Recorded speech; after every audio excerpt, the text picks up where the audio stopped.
Well, I think we can start. It's 7:01 and quite a few people are on, and I'm sure a few more will join us. I just lost my call. There we go. I'm back. Can everyone hear me okay? Okay. Welcome. I'm really glad you joined us for our Wings for Widows community Zoom call. I'm Leanne Lorian, and I'm part of the team of volunteers that work with Wings for Widows to make this organization help you. I hope that you've realized this, but I don't know that everyone does, that we're the only organization that we know of in the country that is dedicated to helping widows get on solid footing in their financial life for free. That's the difference. There are organizations that are out there that will do it for a fee, but we are here to do this for free. So dozens of women have been helped during the most difficult time in their life, and we're really thrilled to be a part of that process. If you haven't taken advantage of our financial coaching yet, please do. It's very easy to get started. You just go on our website, wingsforwidows.us, and click on the Get Started button.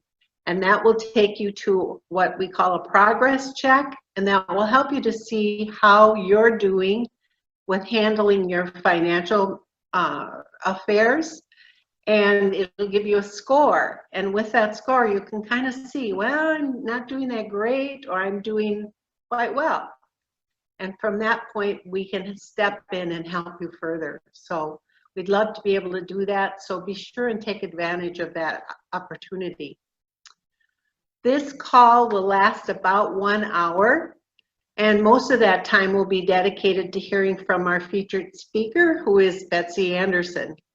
And then after that will be followed by some timely information about identity safety from Chris Bentley. And each of our presenters will have time for just a few questions.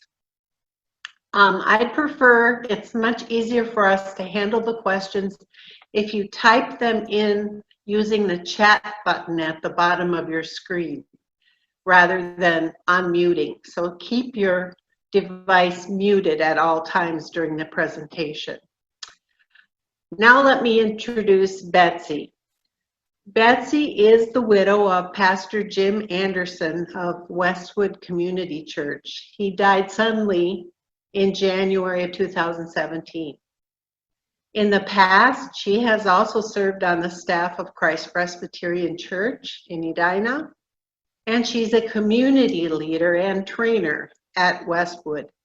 She's authored curriculum and served as an advisor to organizations and educational institutions. Betsy layers information with personal illustrations, contrasting professional success and epic failure with cringeworthy candor. She loves to create opportunities for people to recognize pre-existing patterns in their lives and explore ideas and consider tangible ways to improve their impact on the hurting world. Welcome, Betsy, and thank you so much for joining us tonight. Thank you, Leanne, for the opportunity to speak with all of you and really to contribute to Wings for Widows, an organization that I've only just learned of, but I'm happy to participate in any way that I can. I have been drawn to the hurting for most of my life. It's not the circumstances that have fascinated me. It really has been their listening to the feelings that they're experiencing in those circumstances that has absolutely fascinated me. I love to listen. to those unedited versions of feelings that surface when the opportunity arises. I never pass up a chance to enter someone's pain when they are hurting. It truly has fueled a passion for the hurting in me and a determination to explore and understand what helps and what hurts. I've spent probably more than 25 years studying and trying and using techniques to really understand what helps and what hurts. Recently, in a webinar I was teaching on COVID-19, I explained that the loss of something or someone, either through suddenly or through the steady march of time, triggers grief, always.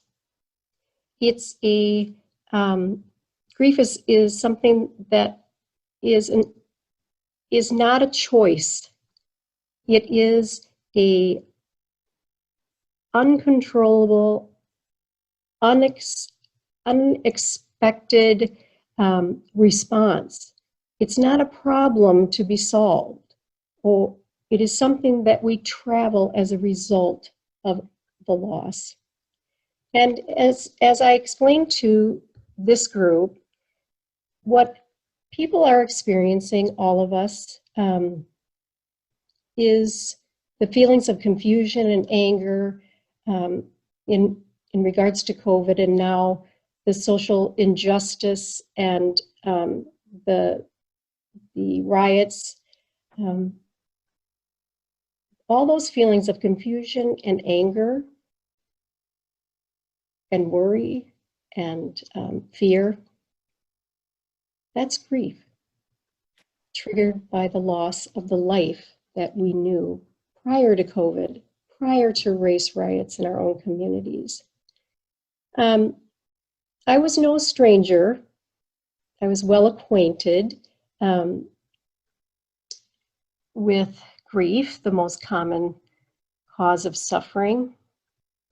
When my husband, my handsome, healthy husband, died while taking a nap,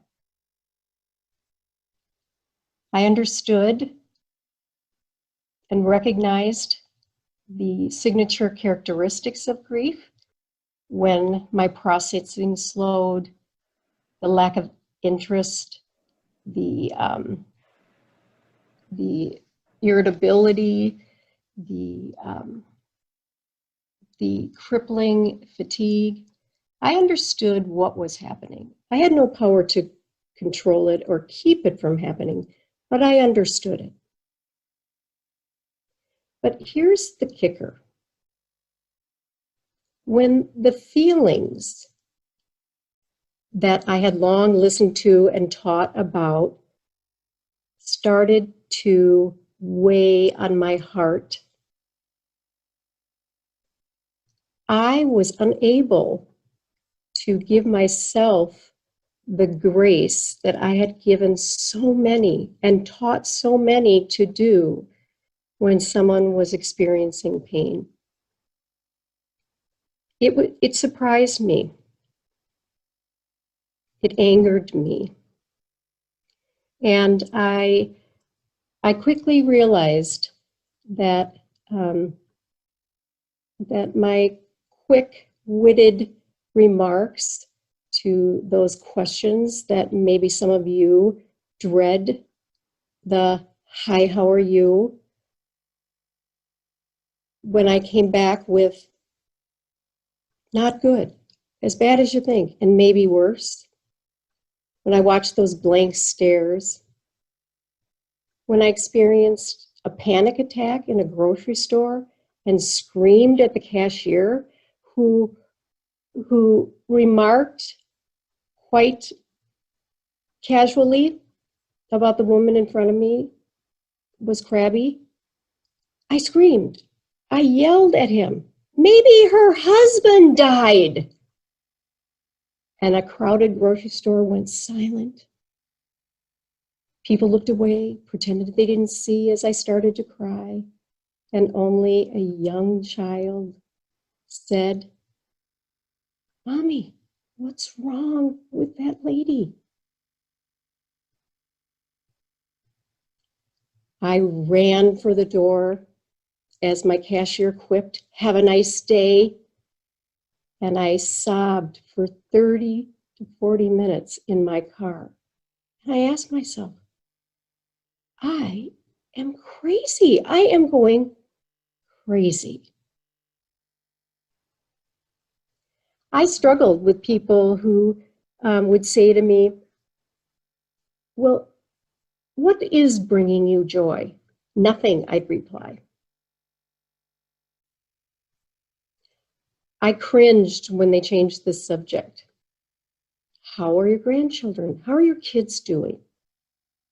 When no one wanted to know, how am I doing? What am I feeling?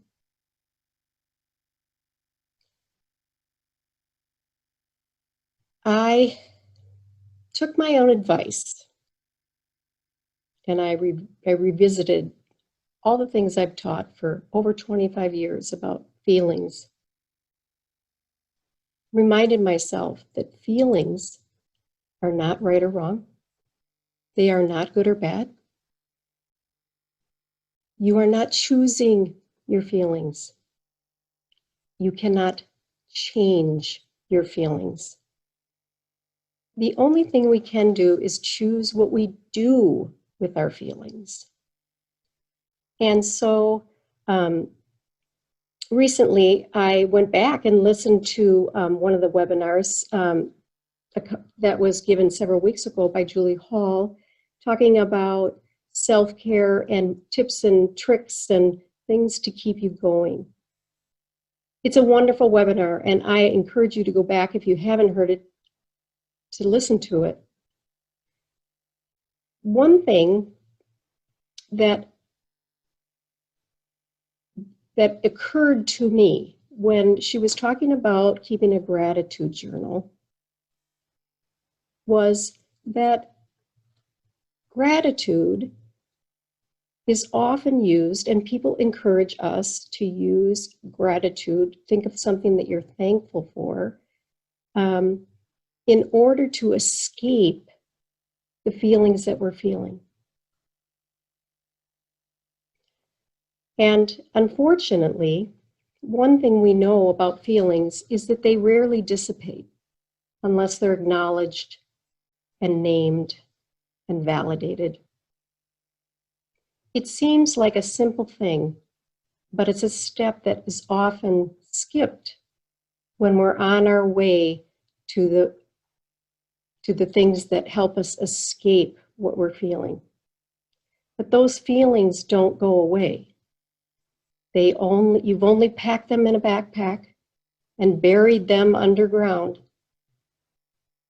And we know what happens when you put something underground that's alive. It claws its way to the surface and spills out in all kinds of ways.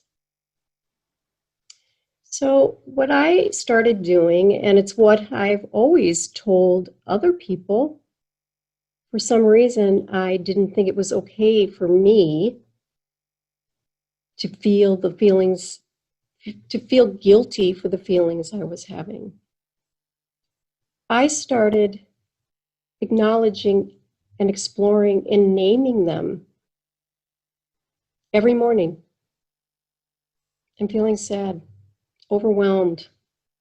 I don't want to get up. And then choosing to look what I was going to do with those feelings. Was I going to get up or not? Understanding that I had a choice. I didn't have a choice of what I was feeling, but I did have a choice of what I would do with those feelings. I can't choose joy, as so many people encouraged me to do. Just choose joy. I couldn't choose joy. I could look for joy. I could feel overwhelmed and sad and feel like I didn't want to go on. But I couldn't choose joy. I could look for joy in spite of my feelings. That my feelings, whatever they were, could coexist with feeling joy or looking for joy or being grateful for the friends and family who desperately tried to help. That one step of just acknowledging in my own self, naming the feelings that I was having, and then choosing what I would do with them made all the difference. It was so much easier to be grateful, to feel what I was feeling, and then think about the things I was grateful for. As I did that over time, my feelings started to change. And feelings do change over time. They started to change. But grief, as many of you well know, is something that we all experience in our own way, in our own time.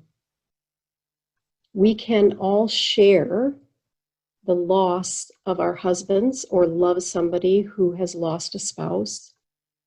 And yet our feelings can be quite different. They can range from horrified desperation to relief. And again, they are not right or wrong. They're not good or bad. They just are. I'd often feel guilty about feeling sad, overwhelmed. After all, I knew plenty of people who had it worse. But knowing people have it worse didn't help. That comparative suffering doesn't ease the pain and worry and the struggle. It only pushes those feelings underground. People use those often use, well, at least he didn't suffer. At least he's in heaven, as words to comfort, as if saying, so don't be sad. You shouldn't feel afraid or worried. You shouldn't feel whatever you were feeling. It just plain isn't so. Comparing our suffering or minimizing our feelings only makes the feelings worse. They dive deeper. The despair grows larger. And the suffering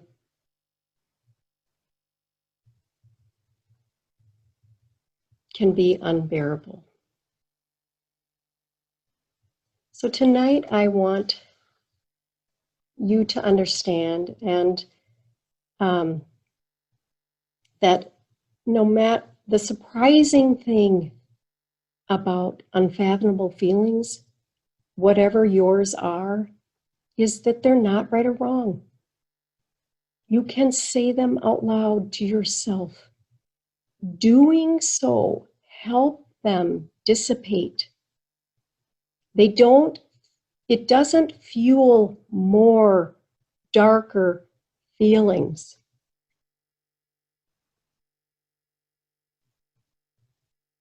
You don't have to explain to yourself or other people why you're feeling what you're feeling. You get to. You're not choosing them.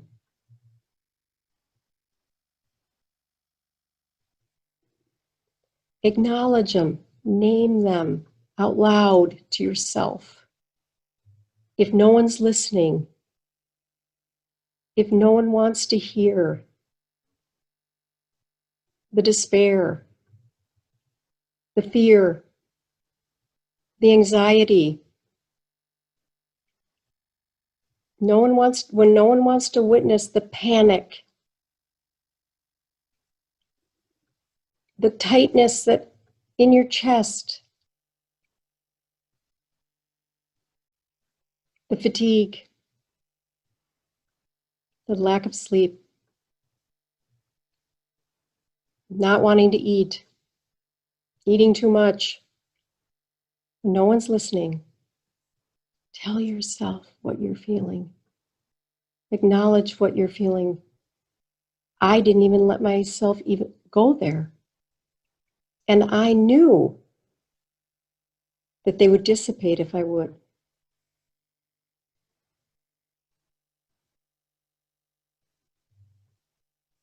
We all struggle. Everyone is hurting. Everyone. Every loss triggers grief.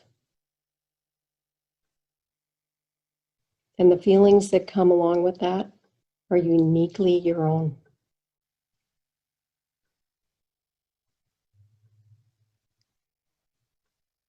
Telling someone about your own experience when they're struggling rarely helps. But listening to yourself or others, describe what they're feeling, that unedited version of those horrifying feelings.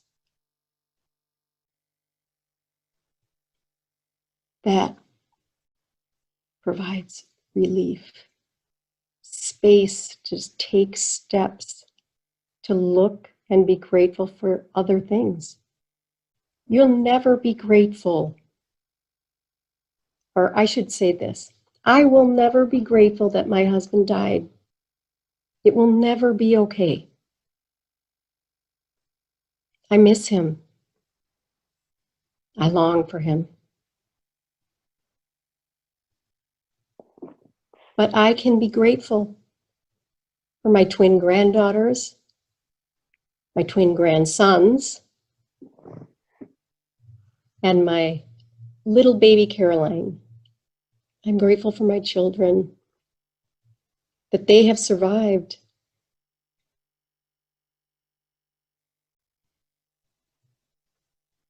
But the journey has been excruciating. Going in and out of those stages of grief within one conversation is exhausting. Angry one minute, bargaining the next, trying to figure out, how do I move forward? Do I even want to move forward? I often described it to friends of mine who were planning their retirement and looking forward to vacations, that I felt as though I was standing on the platform at a train station. Everyone that I knew and loved on the train, waving, happy, excited about what was ahead. And there I stood, stuck.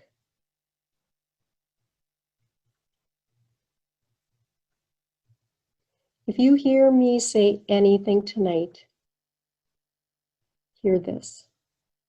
It's okay to not be okay. It's okay to feel whatever you're feeling.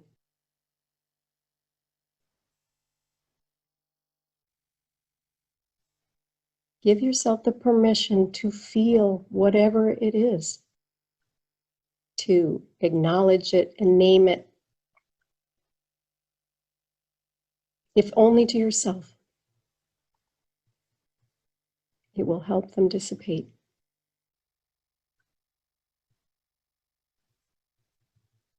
those unfathomable feelings, they cannot control you. You can choose what to do with them. And your first choice should be to name them and acknowledge them and go from there and decide what's next. That is the first step of self-care. Allowing yourself to do that and choosing to do what's next. I could probably do a few questions, Leanne. Are there any? I can't hear you. There we go. Oh, okay. I haven't gotten any yet. Does anybody want to chime in with a question? No one typed one to me. I just want to say that is so helpful to me, because even your husband died just a couple weeks before mine, and my husband died suddenly also. And I'm struggling still to give myself permission to grieve.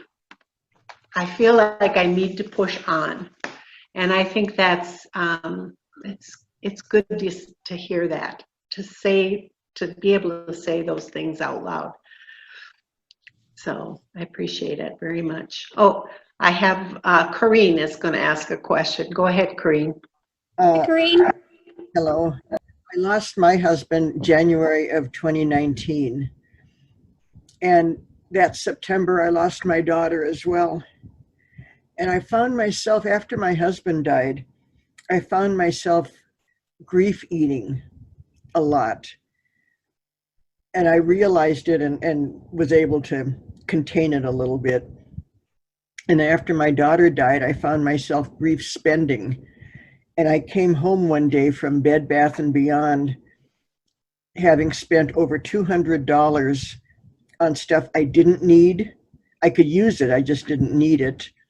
Stuff I probably could have gotten at Target for $99. And I caught that, and at least I've stopped doing that. But now I'm finding I've lost interest in, I read a lot all my life, and I can't get into books anymore. Maybe a magazine article. And I just am not sure. Is there what do I want to ask? Should I push myself to start reading again, or should I just wait until something happens and I read? Or or other stuff. You're right, I don't have joy in my life anymore. You know, I can laugh with people, but it isn't like it used to be. I would say this. Life is not going to be like it used to be. It will be different. It doesn't mean there won't be joy or that you won't read again, or, but it won't be the same. So the expectation, the desire to look for that is self-defeating. What I hear you're saying is that you recognize that there are pieces of this grief that you are struggling with, and that you recognize them as grief. And that's important. Not that because you can choose to say, you know, I'm just not feeling happy. I'm feeling the loss of something I love, like reading.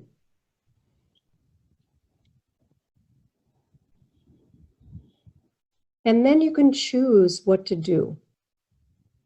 You don't have to wait till you feel differently. You can feel all those feelings and choose to pick up a book and read a paragraph, maybe a chapter, maybe just a few lines.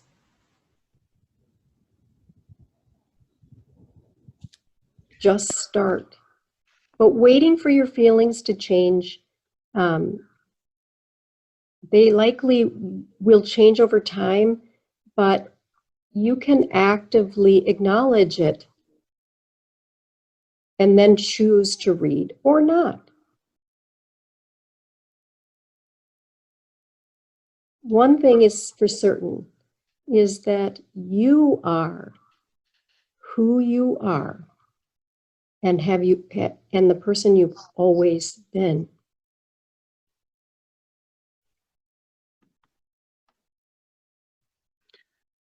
Thank you. I have a question.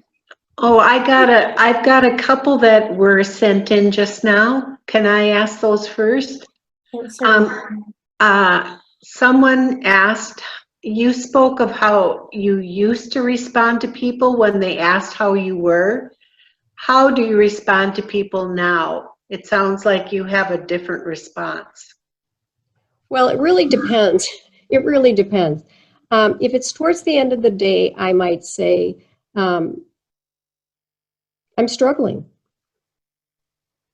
I try to respond as authentically as I possibly can. And as the years have waned on and on, feeling like it's been forever or like it's just the other day, I find myself tiring of the reactions to my authentic feelings when someone asks me how I am. You know, in this country, it's a salutation, how are you? People ask it and they don't even, they are past you by the time you could ever answer that. Unfortunately, for people that are hurting, that question morphs back in, is no longer a salutation. It's morphed back into a question that implies concern. And we struggle to answer it authentically. And when we do, people are not open and do not welcome those kinds of comments. So one thing I do now is I choose something like, if it's true, I'm happy to see you. When someone says, how are you? I say, I'm happy to see you. I'm happy that the sun is shining. Because it defers and distracts people away from my authentic feeling. It's not that I'm not happy to see them, but again, my feelings I've acknowledged and validated, and now I can say authentically, I'm happy to see them. So that's what I do now. And it varies day to day. It really does. If someone says to me, how are you? I really have to restrain from scratching their eyes out. It is statistically the most dreaded question the hurting are asked. And yet the gas station attendant, the cashier, hi, how are you? It's like, what? Anyway, that's how I answer it now. There's just one more, maybe we have time for one more quick question. Another person asked, can you speak to the accumulation of grief and how grief seems to build up and the isolation that comes from that? I think the cumulative grief where you are suffering secondary and losses along the way. So in my case, I lost my husband.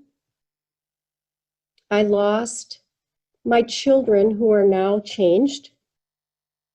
I've lost my mother less than 6 months later. I, like all of you, have lost our pre-COVID life.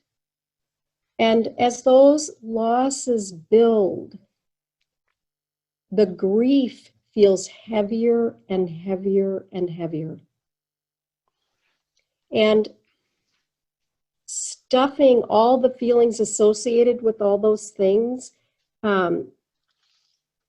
looking on the bright side, keeping a positive attitude, as if those will diffuse the feelings of fear and sadness and grief and when and where am I going from here? Doesn't. So it's important. Cumulative grief, one loss, two losses, secondary, third losses, complicated grief, which is complicated by a loss of a job or a pet during this time. Acknowledging and validating what you're feeling becomes more and more important, because stuffing them into your backpack and slinging it on your back just to go forward will eventually tip you over. It'll become so heavy. So take care of yourself. Acknowledge what you're feeling. You can choose not to answer the phone. You can choose not to text back. You can drive your family crazy. It's okay. It's really okay. The last one? What's the last question? That was it. Those were the two. So thank you very, very much. I want to give Chris time because he's going, oh, Linda, can I defer since I want to give Chris enough time to do his presentation? Thank you. Sorry.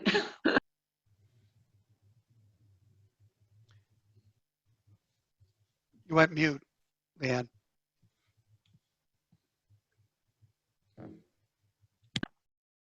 Sorry. I want to introduce Chris and give him as much time as possible. So, because he has 10 points in his presentation, and I don't want to squeeze that in too much. Chris Bentley, if you don't know him, is the guy with the big dream that started Wings for Widows. His faith in God and trust that God was going to guide us and give us this ministry or mission has built this into a wonderful charity in just a few months. We just got a new designation as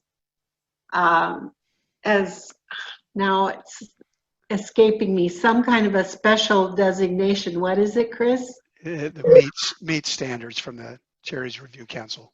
All right, we have a meet standards from Charities Review Council, which is a big deal.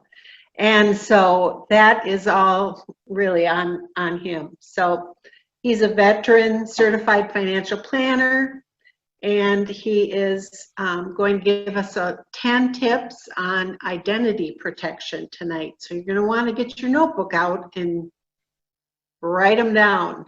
Go, Chris. Okay, thanks, Leanne. Can you hear me okay? Okay, awesome. Yeah, if you're joining us tonight, well, first of all, thank you, Leanne, and thank you, Betsy, and strong message.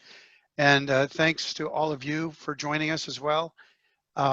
It's great to have so many of you enjoying our Building Community speaker series.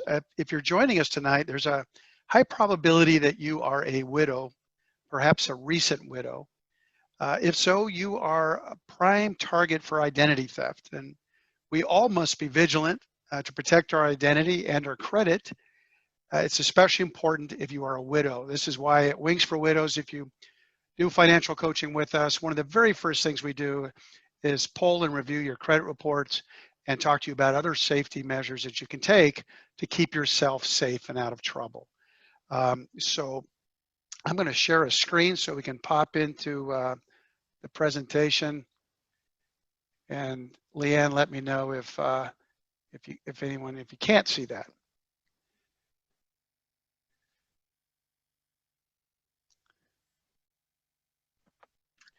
Now, if we'll just get it to work to, that's what we started. There we go. There you go. Now you're on. Well, I knew we could do it. There we go. That's the one I wanted. My up and down buttons aren't working. But first, what are we talking about? Identity theft. We've heard, we hear it in the news. We hear it, we read about it. It's just what it is. It's having your identity stolen and used by somebody else for unscrupulous reasons. It's not pleasant. I don't know if any of you have had your identity stolen. I have not, but it's a miserably long process to get it back.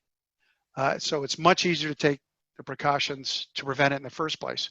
Cybercrime, we're going to talk a little bit about that tonight as well. Computer crime, it's basically using a computer or targeting a computer in committing something illegal. And in fact, identity theft is a cybercrime. So nothing here should be terribly new to you. Let's see if I can get it. There we go. So 10 items. I'll try to knock these off pretty quickly.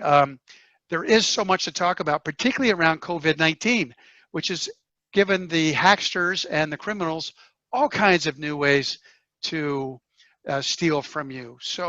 But I'm going to give you 10 things that you can do right now, today, when we hang up, or things that you should be doing every day. So number one, check your credit report. It's free every year. Why is it free? Or, why every year? Because, let's see, I'm sorry, I'm also admitting folks here as we're a latecomer, but anyway, welcome. So you can pull your credit report for free. You can go to annualcreditreport.com, follow the prompts. It's not too terribly difficult, but every year you can pull it. If you can't remember the last time you pulled your credit report, shame on you. You need to pull it annually. It's free to do so. And you don't have to go to 3 different credit agencies to get it done. The credit bureaus, Experian, TransUnion, and so on. You can just go to annualcreditreport.com and do it right on your computer or your iPad. It's really easy to do. So what are you looking for? When you look at your credit report, you're looking for anything that doesn't look familiar. If you see a credit card that doesn't look like a credit card you remember, you need to follow up on that. If you see a store where you have credit, you need to follow up on that.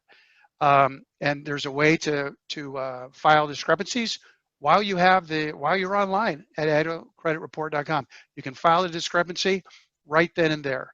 In the old days, you had to write letters and wait for months, and it was a horrible process. It's so much easier today. Please pull your credit reports. Pull at least 2 of the 3 agencies. It's easier to pull TransUnion and Experian. So I recommend you pull those 2. And if they look alike, more than likely, you won't have to do any more than that, okay? Place credit freeze. So you can use 2 tools that are available to you. One is a fraud alert. This just tells you that there's a problem. It doesn't prevent anybody from messing with your credit. It just tells you that they are. And you can put on the fraud alert for 1 year or 7 years, and that's an option. I like the credit freeze better because you can turn it on and turn it off whenever you'd like. I just tell folks, hey, just Google credit freeze, the agency, and then credit freeze. It'll take you right to where you have to go. You open up a little mini account, keep track of your credentials like any other online account, and then you can just turn it on and turn it off. If you need to apply for credit for some reason, beforehand, go in, turn it off, and when you're all done, after you receive the credit or whatever it is, transaction is done, then you can go back in and freeze that again. It's free too, which is really cool. So give that some thought and or some exploration, but I highly recommend it. It keeps the bad guys out.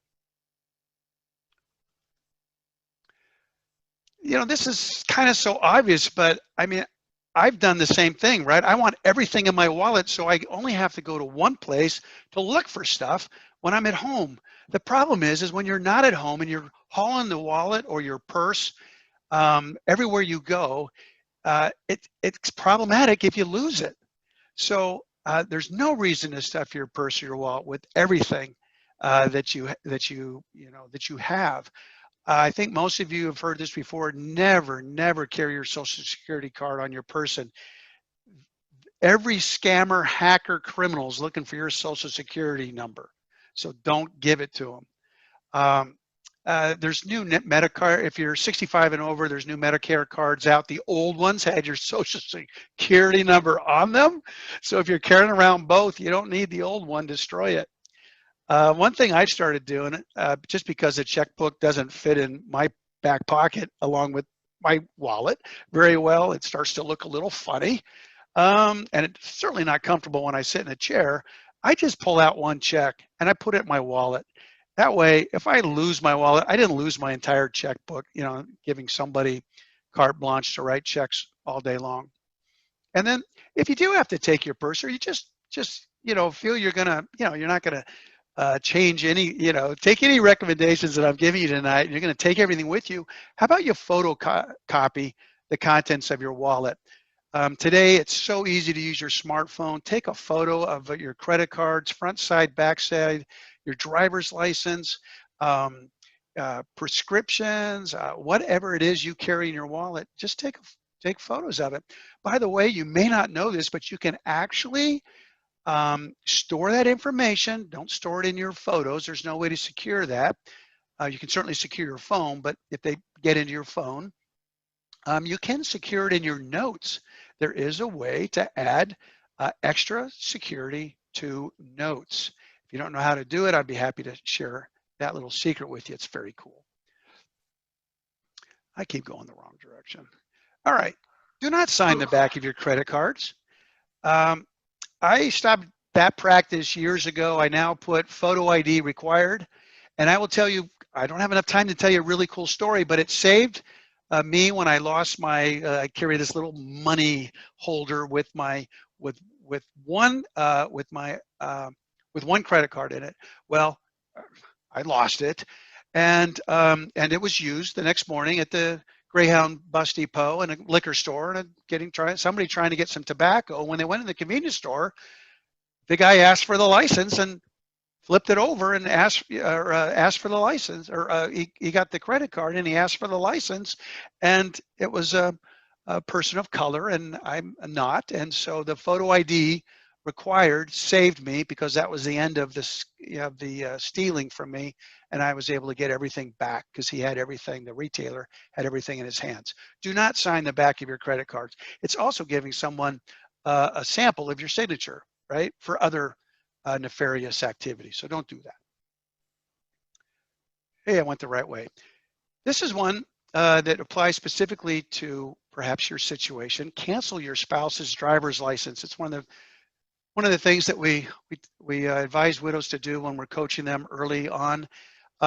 It's actually an AARP recommendation because all of his personal information is on file with the DMV. If the DMV gets hacked, then they have all that personal information. If you actually cancel his driver's license, that record is removed, and that's not a bad thing.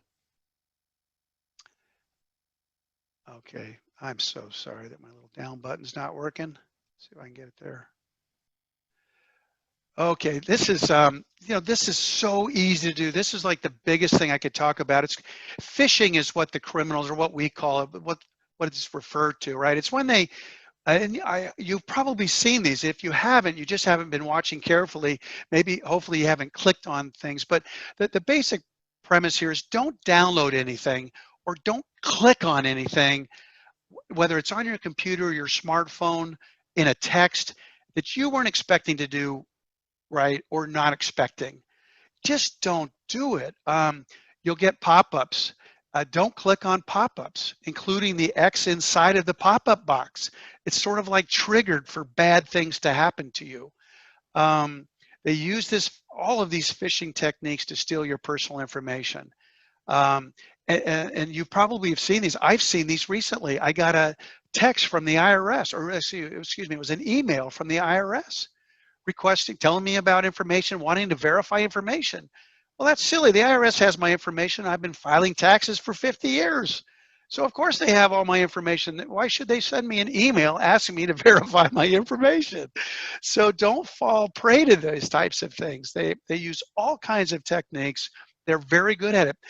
You could get a message, an email with the FedEx or the UPS header or the FDIC header, something looking very, very official. And all they want you to do is click on it. Don't click on it. Don't click on these pop-ups. Don't click on any emails that you're not expecting. Okay, I don't know how to say that any more strongly. But that's all I can say because I'm almost out of time. Let's see. Keep your computer safe. There's so many things you can do to keep your computer safe. You know, this may not be your strong point. You know, for many people, it's not. Don't feel like it's just you. You know, my wife is clueless. She can turn it on and off, but if she needs anything done, updates or needs to get around, you know, she asks me, and you may be in the same boat. And I wish I had a really good referral for you. I don't, but keep your software up to date. Set it on automatic updates. You can do that, whether it's an Apple or Mac, automatic updates. So when it updates it, you know, midnight, you can set the time for it to update. But these updates are important. If you don't automatically update, you will get emails telling you to update it. And if you don't update it, there are fixes that aren't getting fixed. Most of these updates are security updates, right? We're talking about keeping yourself safe. So you got to keep your software current and these security updates current. We tell our widows, back up your files, back up your files, back up your smartphone to your computer and to your files. Don't back it up to the hard drive on your computer. That's not backing it up because that's what's going to fail. Back up your important information. If you carry it on a computer, back it up with an external disk, a flash drive. Frankly, the cloud, it's relatively cheap. Even if you're budget conscious, you should be backing up daily. Most of us daily. If you don't use it very much, weekly. But this keeps your information safe in case of a crash. Obviously, use strong passwords. Don't use the same password over and over. There's all kinds of cool apps to keep your password safe. I think I use LastPass, but there are several out there, and there's reviews on them. All kinds of articles around how to keep your passwords safe. And do not do a spreadsheet or build a table on Word. Put all of your passwords in there and then put them on your computer. Does that make any sense?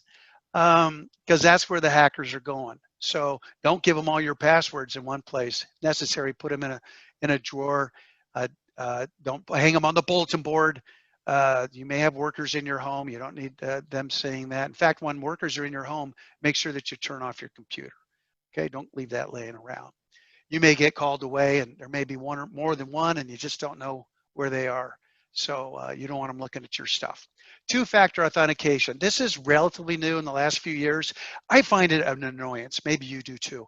But boy, is it hacker-proof. And so I've just embraced it. It's a technology that basically uses a password and a PIN to log into online accounts.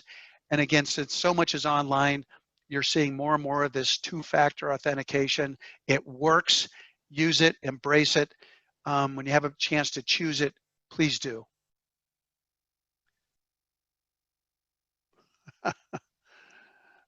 And we're getting there. 9. Oh, no, it doesn't want to go to 9. This is so silly. I'm sorry.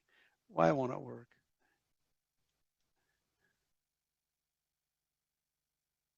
It's literally stuck. It won't let me go to 9.